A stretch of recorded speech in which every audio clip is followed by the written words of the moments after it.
This is Phillip Reed reporting from San Francisco's Pier 35.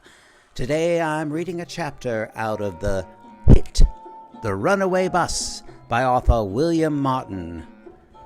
Lurline Bon Voyage.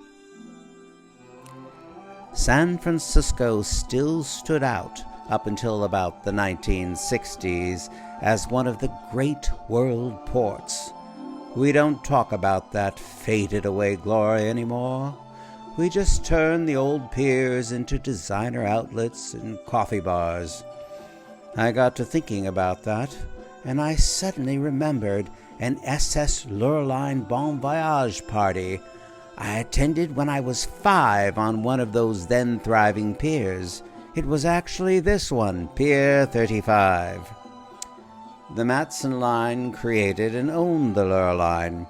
That ship held a reputation as the premier way to get from San Francisco to Hawaii. I believe the Spreckles family actually had something to do with the Lurline. Maybe the ship carried Spreckles Hawaiian cane sugar in the hold.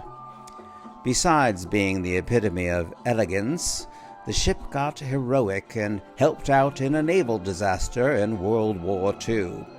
The Army commandeered it to move troops, and before that, right after the bombing of Pearl Harbor, the wartime Lurline had made her way back to San Francisco in a zigzag to confuse enemy radar and to avoid being sunk. After the war, Matson magnificently refurbished Lurline, and she regained her place as the ultimate way for carriage trade passengers to travel to Hawaii, our new state. I will never understand how, with such a cachet of glamour and heroism, the Lurline ended up in the 1970s, being sawed into pieces by Taiwanese entrepreneurs, sold off and scattered, maybe even melted down. I guess that eventually happens to all of us.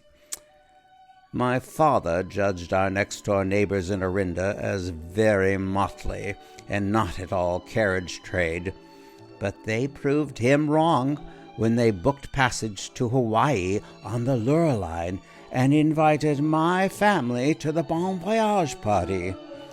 My father needed to work at the top of his skyscraper that day, but my mother and I went. Yes, we had an invitation to come on board the great Lurline. The ship had an open house, a Bon Voyage party before setting sail. Security would never permit that today. I remember climbing that big, steep metal gangway, holding on to the railing with one hand and my mother's leg with the other, marveling with mouth dropped open at how huge and grand that ship loomed. Once ascended, I found myself snagged by one of the ship's nannies. Those women in uniform scooped up all the children before I could say no. They shuffled me off to the ship's playroom, while the adults partied on the ship's opulent lounge. Low-ceilinged with Hawaiian murals and carpeted in a paisley explosion of reds and blacks. All that hoopla in that lounge, while I languished in the children's playlow below deck, that cold linoleum-floored children's playroom. The younger children found themselves collectively dropped into playpens. Some of the children had their own private nannies with them who tried to hush them as they screamed to be let out of the playpens. I must tell you, in my young opinion, that playroom, all too clinically stark white with neat lines of toys scientifically arranged on shelves, did not speak at all to the wild, passionate spirit of child creativity.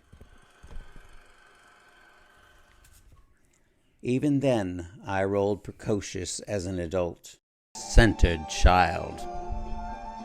I just could see and hear in my mind's eye and my mind's ear that the adults were having more fun than we were. Somehow I escaped that sterile playroom. I snuck off with the nannies, who weren't looking, and I made my way back upstairs to the bar.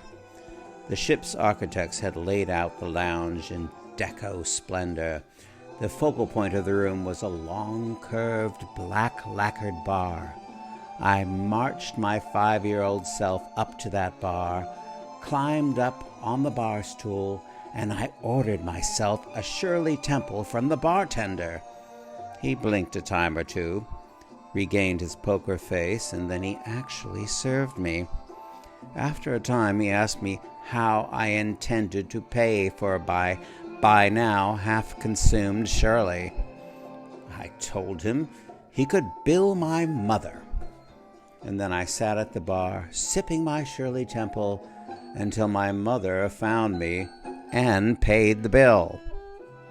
When the time had about come for the Lurline to set sail, we disembarked and stood on the San Francisco pier, threw confetti, and waved goodbye. This entire grand experience got lodged in my subconscious, clunked around for years, and may have helped me propel me towards suddenly, out of the blue, becoming an assistant social director on board the Cunard Sea Goddess when I was 27. Bon voyage!